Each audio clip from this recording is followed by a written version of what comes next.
Okay, guys, so you've been begging me for a long time now to address some of these transfer rumors, and I've taken a long time, I'm not going to lie, but it was for good reason, because we've brought an expert. We brought the area manager of TransferMarkt here to really address some of these rumors that have to do with, obviously, Borussia Dortmund. But before we get into that, let's introduce our guest today, Manuel Veth. So, Manuel, how are you doing? Yeah, I'm doing pretty good. How about you, Josh? How's it going? Not too bad, not too bad. Got a lot of people bugging me saying we need some information on some of these rumors. So, I mean, I needed to get you here today. Yeah, I mean, let's do our best, right? Yeah. Okay. Well, a couple guys here in Canada. It's not bad. Fun fact is Manuel's over in Vancouver, if I'm correct, right? Vancouver Island. Vancouver Island. Okay. Stuck. I usually split my time between here and Germany, Munich. That's where my family is. I was on this side and this part of the world when everything went sideways, and haven't left it since. So here we are. Oh, you're stuck, my friend. You were stuck with me. But yeah. He's in Vancouver, so he's in Vancouver Island, but it's quite a distance away from where I am from in Ontario. But that's all right. We're here today to bond over Borussia Dortmund. So we're going to get started not with the transfer targets, but I think the real factor to what will lead to some of these transfer targets, and that is the futures of Jadon Sancho and Erling Haaland. So Manuel, do you want to take it away and address one, and if not both? Yeah, let's start with the obvious one, right? And that's Erling Haaland. I think the results in the last couple of weeks, it's not even a couple of weeks. I think it was basically in a 72-hour stretch that Borussia Dortmund have first won the Pokal and then secured top 4 finish in the Bundesliga. That should put to bed any sort of rumors that we have about Erling Haaland potentially leaving the club in the summer. I think that's simply not going to happen. There has been reports now that he's buying a house in Dortmund. So, I mean, that's the equivalent of you and I going out and buying a new iPhone, but, that doesn't sound like someone is packing up and leaving. And he can't, because the club has been very much firm about this and very openly been communicating this as well, saying we're not going to sell him this summer. And having worked with Borussia Dortmund for quite some time, I've been there many times. I know a lot of people that work there. When they say something like that, they mean it. And we saw it last year with Jadon Sancho when they really released that statement. And I think it was till the last second of deadline day that certain reporters were like, oh yeah, it's happening. He's going to Manchester United. It's like, no, the deadline was August 10th. And it just never really became a thing after that again. So, I think I would categorize this very much the same way. They have said that, look, we're not going to sell him. And now that they've qualified for the Champions League, they really don't need to, unless some massive 150 million euro offer comes in, which, let's be honest, is COVID. Most clubs don't have money. So I think that's the most obvious one. I simply cannot see that happen.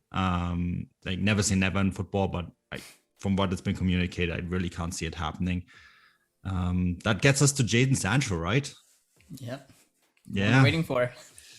I think we would all love him to stay.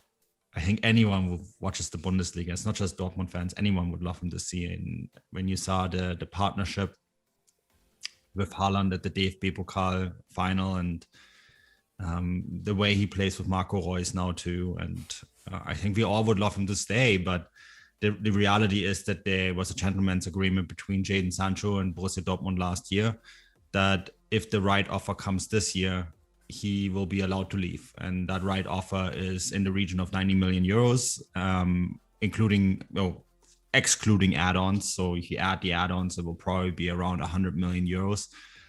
And there's not a firm deadline like there was last year. Last year, there was the firm August 10th deadline. This year, the deadline is that the club still needs to have enough time to bring in a replacement in case it does happen. So do not expect a deadline transfer.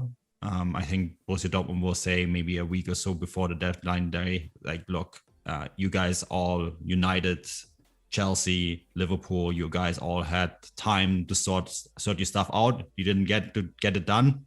Sorry, maybe next year, right? But I think that's quite clear where Borussia Dortmund are with Jadon Sancho. Yeah, and I mean, that's what I honestly thought at the beginning of the season was. It just seemed like from the board's mentality about Haaland, they wanted to keep him. They knew that the release clause was there, and it always kind of looked like Sancho would be the one to go.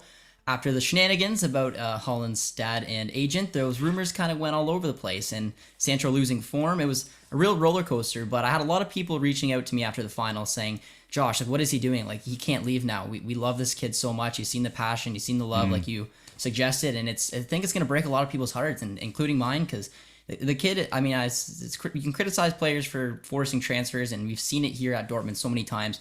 But when it came to Sancho, maybe not getting that dream move or whatever it was last summer, I thought he was an absolute professional about it. I thought he had a great season, and all things are kind of looking like it may be his time to move on. But I needed some real evidence with that, which is why we brought you on here today. Yeah, I mean, I think there's a romantic in me that says, okay, like it'd be really great if he stays. And I think none of us are opposed to that if it does happen. And I'm not saying it's not going to happen, because you see how he interacts with anyone on the field. And I know that Borussia Dortmund matters to him. And you can see that. I mean, you see it in the post-game reactions. You see it, the way he interacts with people that work there.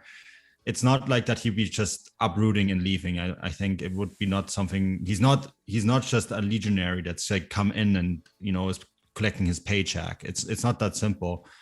But there's also certain realities about this business that we cannot close our eyes to. And I unfortunately, I think it's going to be interesting. I think it's going to be interesting to see what happens with him, because I think Dortmund have a real shot at the Meisterschale next year with everything that's going on. If they're able to keep Sancho, then that will give them a real boost, because these kids have now learned to win a trophy, and that's really important, right? To have that first trophy when done and dusted gives you a huge mental edge.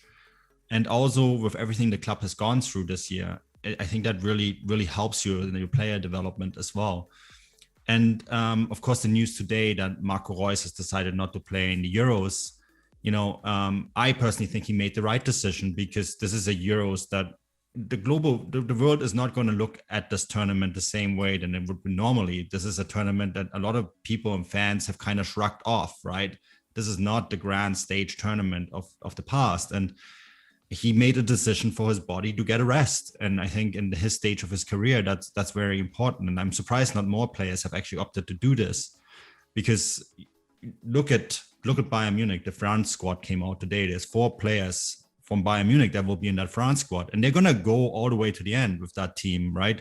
And even Germany, if they get out of the group stage, that's 6-7 Bayern Munich players involved in this tournament. And for a club that has been playing pretty much 18 months straight. So I think for Dortmund, there's a real chance the next year to capitalize from that. Yeah, I absolutely agree. I saw there's a little bit of hate on Twitter, but Twitter, as we know, can be an interesting thing. But that's cool. I think a lot of people were having the understanding that you have, and as I have, is Reus has battled through some crazy injuries to come back. Yeah. And at the beginning of this, in particular season, he looked a shadow of what he usually is. And he was fantastic this year. Towards the end, I mean, he won the cup. Both performances against Leipzig and last weekend, I mean, outstanding. It is. Right? It absolutely is. And people forget that slow start he had to the season because he's come alive so late. And like you said, the injuries are absolutely insane when it comes to his body. And he's 32. He knows that he's only got a few good years left, and he wants to take that rest. And it's an interesting decision, because he obviously missed out on a huge opportunity to win a World Cup. He would have been in that squad. And I think it's a bold decision, and I completely respect it, as I think every Dortmund fan really should. Yeah, I think it's the right call, for sure.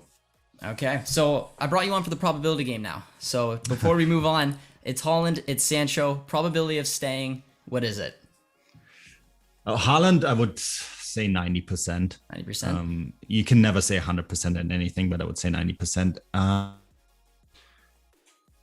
I'm going out there on a limb, and I'm going to say there's a 50-50 chance Sancho's going to stay. You're going to make a lot of Dortmund fans very happy, Manuel, because I thought you were going a little lower. I don't think it's zero at all. I think there's actually a good chance. So it's a crazy just market. Wait and see. Yeah. All right. So moving on to the third person we're going to touch on that may or may not leave the club, and he's been in the news pretty recently. He's a beloved man now due to what he's done to this club, and that's Edin Terzic. So, Manuel, any opinions on him? Yeah, so it's not done. Nothing is done until you see the press conference or the Twitter announcement and both clubs confirming it. But I'm hearing Edin Terzic is the favorite to land the Eintracht Frankfurt job. Look, I think he is a person that has very much demonstrated that he can get the job done, that he can be a head coach on this level, but maybe also needs to gain the experience elsewhere to work at this level. And he has signed a long-term contract, I think about a week ago, with Borussia Dortmund. The question then is, will they allow him to go to Frankfurt, take over the job there, and maybe gain the experience that he needs to one day come back? Because we all know the special relationship that Edin Terzic has with this football club. The fact that he used to be in the South Stand and cheer on this team, and the relationship he has with the individual players. But I think that while we have seen evidence throughout the year that he can be a good head coach on this level, I think he also needs to gain the experience to really work full time on this level as well, right? So, I think Eintracht Frankfurt it is. If that's confirmed, then I think that's probably a good step for him.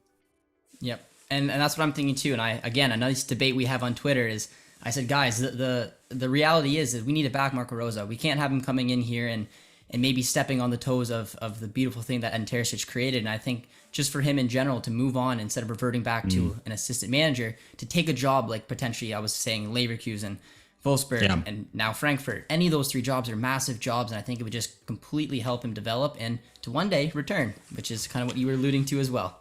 Yeah, I think too, hierarchies are now so flat when it comes to how clubs are built, right?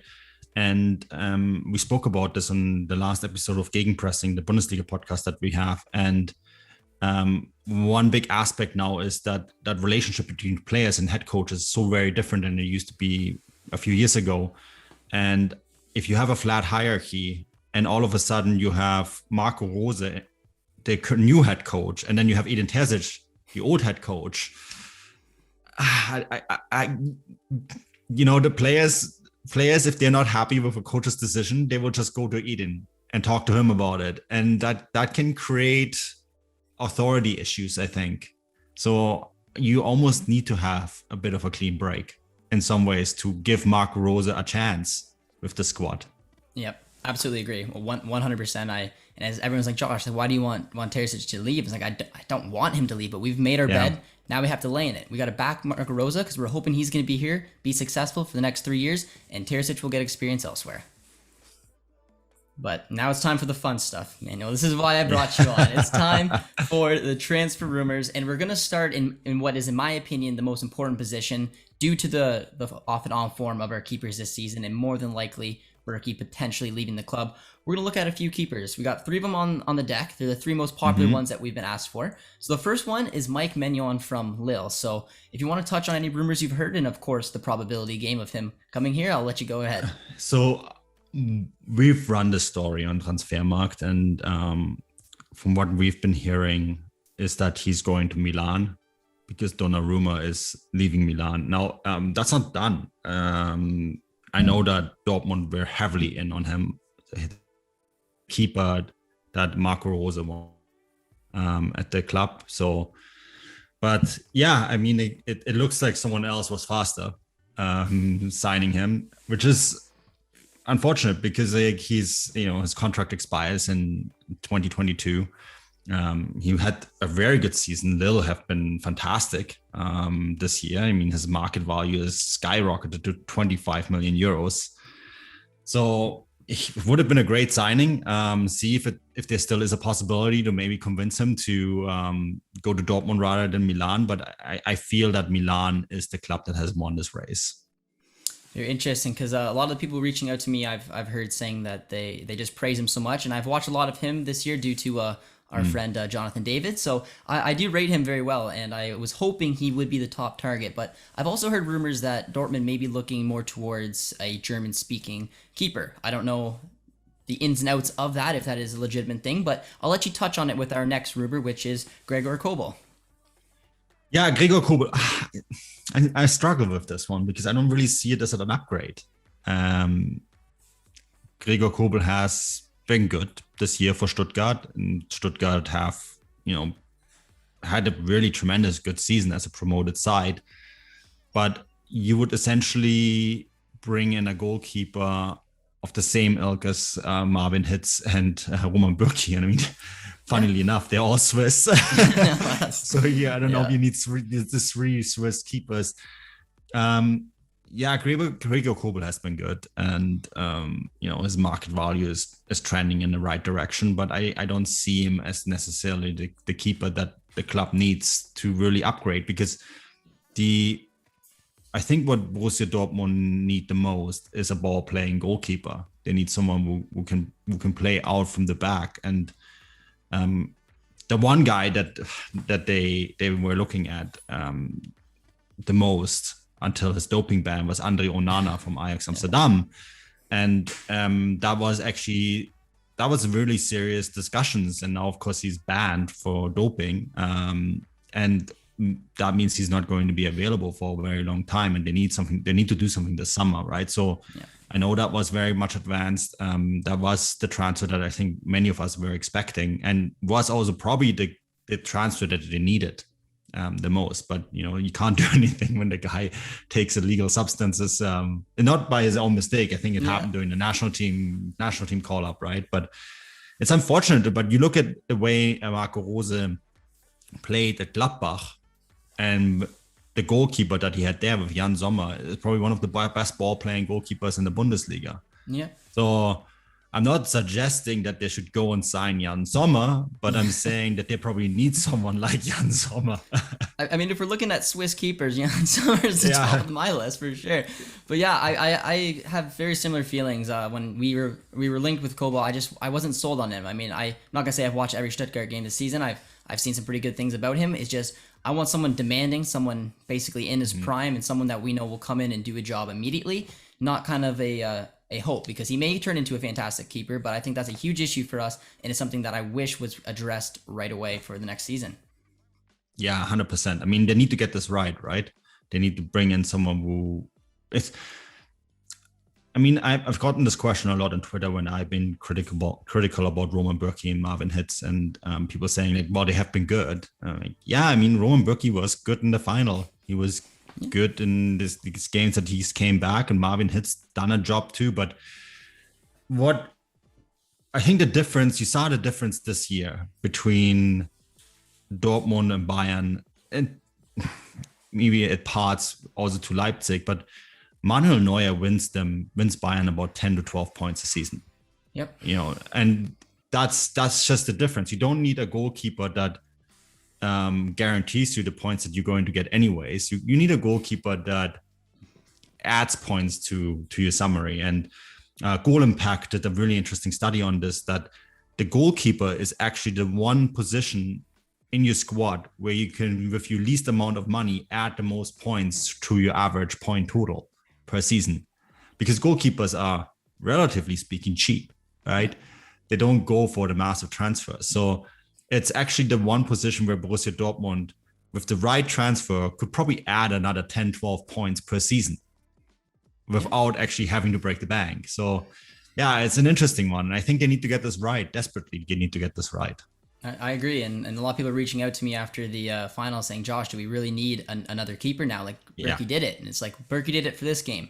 The issue with Berkey is, can he do it for the next and the following? And it's a consistency thing with him. But we got one final keeper left on this list, and I mean, we're losing our Polish blood here at Dortmund, so this is why we introduced this guy. He has been linked, he's got quite the beard, and that is Dragowski from Fiorentina, and I was wondering what your thoughts were this, because he was always a keeper I was pretty excited for. Yeah, Dragowski, I mean, it's very highly rated goalkeeper. Fiorentina did not have the best of years. He's conceded 55 goals in 36 games, 8 clean sheets this year. Has played once for Poland. You bring up the heritage. There's always been Polish players sort of in Dortmund squad, and they have always played a huge role, right? The Ruhrpott is an area of Germany where there is always been a very strong Polish influence to begin with.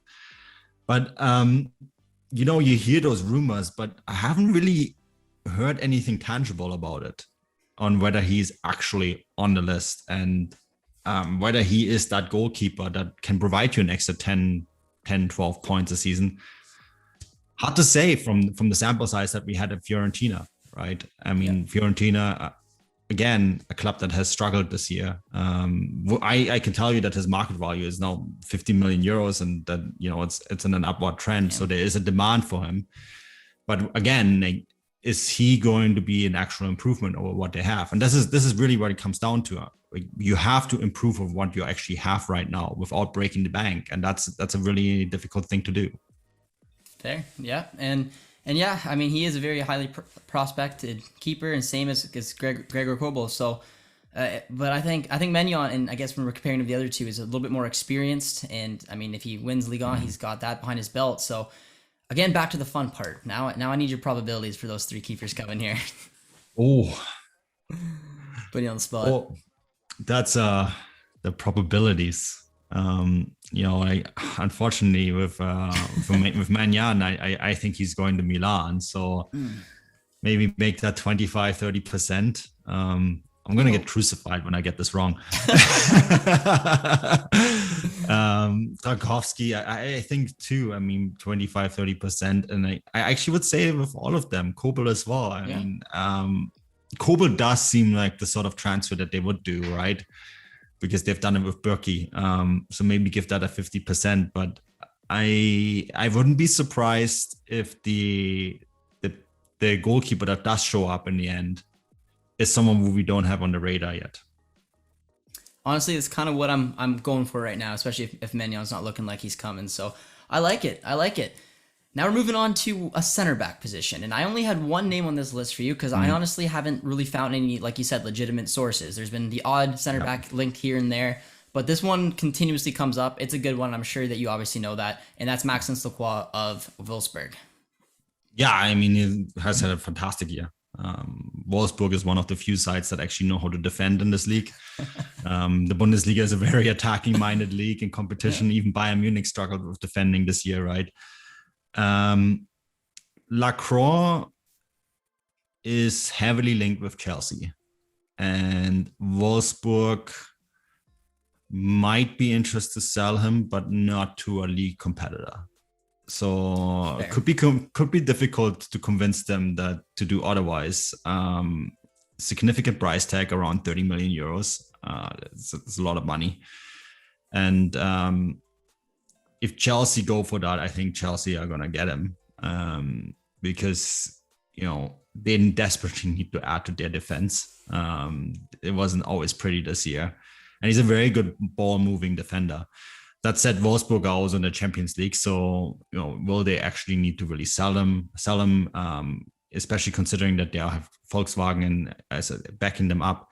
I know Dortmund are looking at this guy, but again, are they going to get him is a completely different question. So probability is looking a little bit low. Looks a little low, yes. Looks a little low. All right. Now it's time to the attackers. Now I didn't put any CDMs in this position because, I mean, before today there wasn't any really rumors linking any of our center attacking or center midfielders out. The one obviously today was Thomas Delaney. So we're going to skip past that because I think the big question, depending on the futures of Haaland, Sancho, could lead to some attackers. And one that has been directly linked in the last few days has been Jonathan Ikone of Lille. And he's the favorite. He's the favorite. Yeah, he's the favorite. A little bit controversial because we also got, and I'm sure you're going to touch on him in a second, Daniel Malen from PSV. And Malen has, of course, the same agent than Erling Haaland, Raiola, right? Yeah.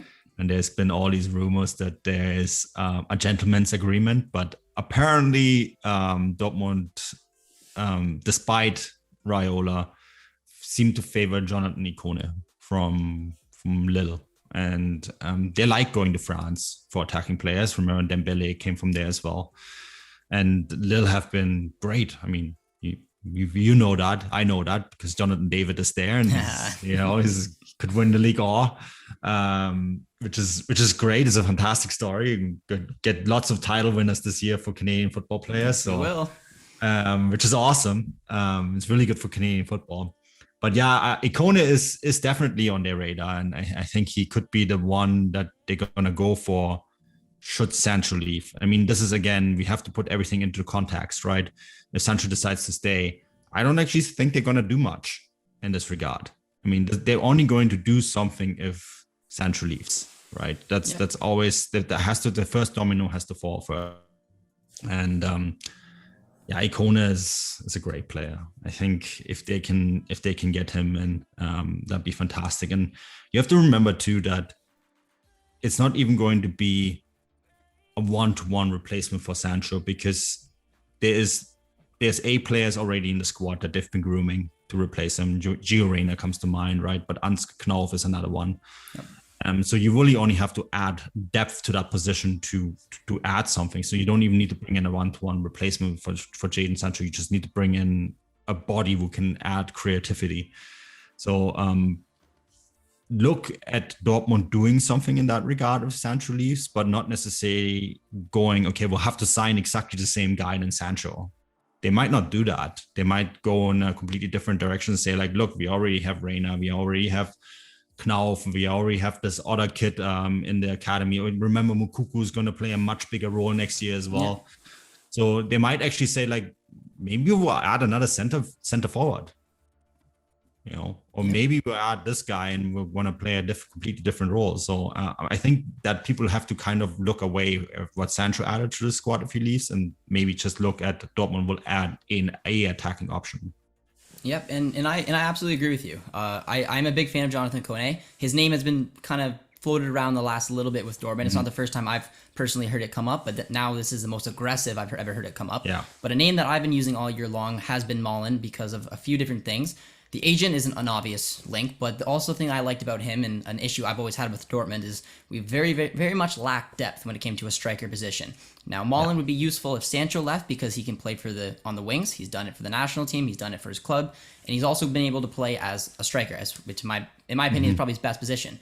But that gives you options. If Haaland went down for a game or two or something like he did this year, we have someone who can fill that position, put the ball in the back of the net, and not have to continuously play Brandt, Hazard out of positions. So that was my justification and also legitimate rumors with Malen. So I was very curious to hear your take on this and how legitimate it is, and what his comparison, I guess, in probability would be to Kone's.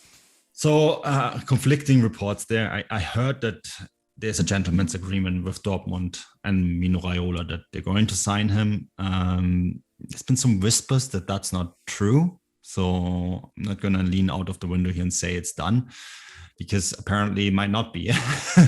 But I've written an article on TransferMarkt where I said, like, yeah, they want him. And he's on the list and he's going to be the player that's possibly going to go there. And I mean, you look at his stats, Josh, 27 goals in 45 games, 10 assists, scores a goal every 132 minutes this year.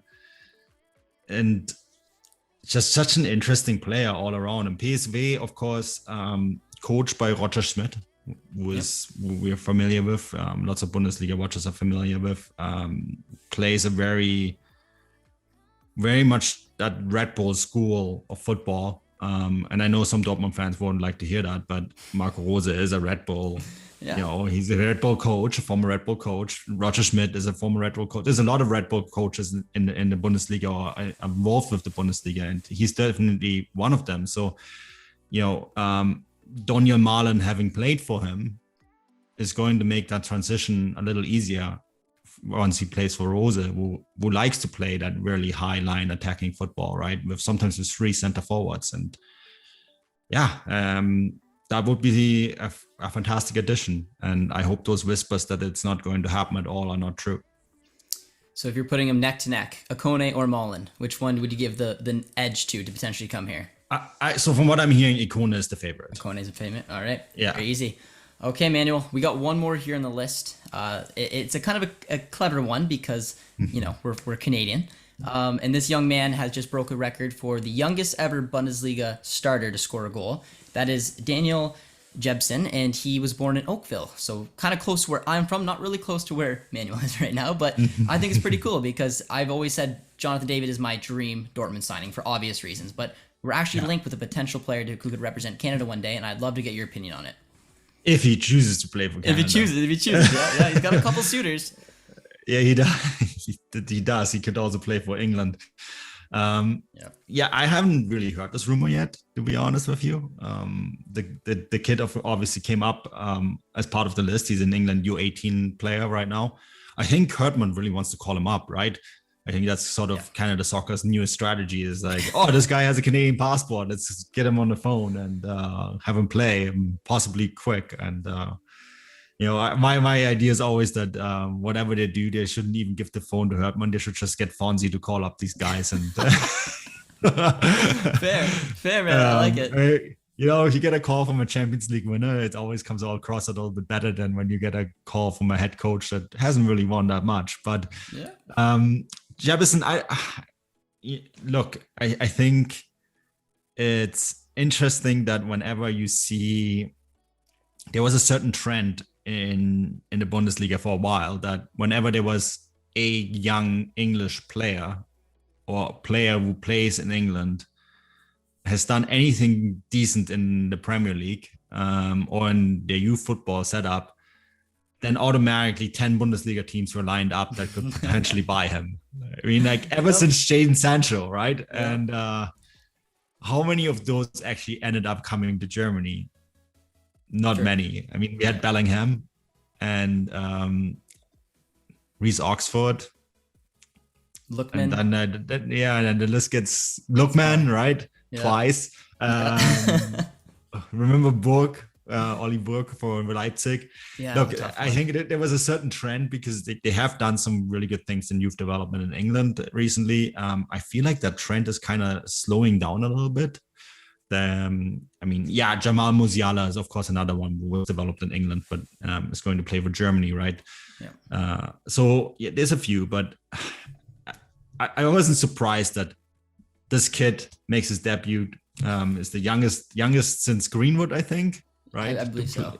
To play in the Premier League, and then within like 12 hours, you had a rumor that some Bundesliga team was going to buy him. Bayern and Dortmund. Yeah, there you go. That was the trend.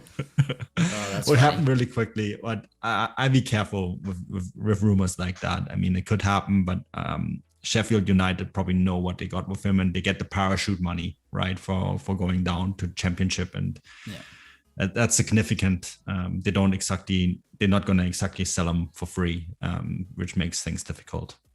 Awesome. Yeah. All right, Manuel. Well, I appreciate you coming on today and tackling a lot of those rumors for us. I'm sure that these aren't going to be the only rumors that are going to be happening with Dortmund this summer.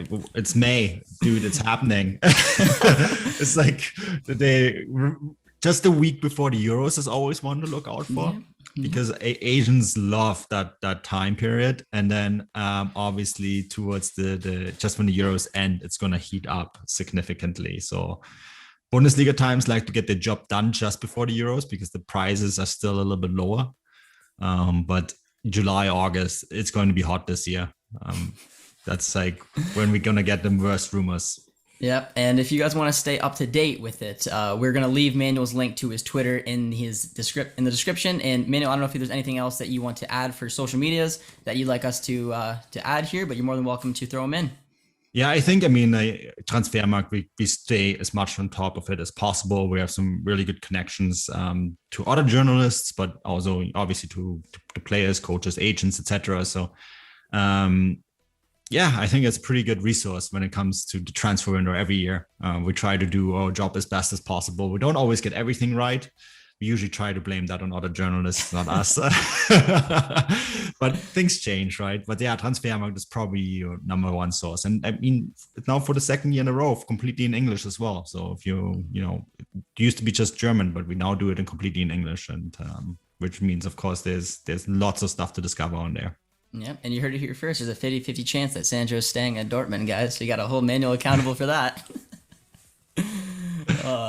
But that's awesome. All right, Manuel, I really appreciate you coming on, man. Hopefully this won't be the first and only time, and we'll stay up to tune with some of the transfers that are happening around Borussia Dortmund this summer. Yeah, for sure, man. All right, take care, Manuel.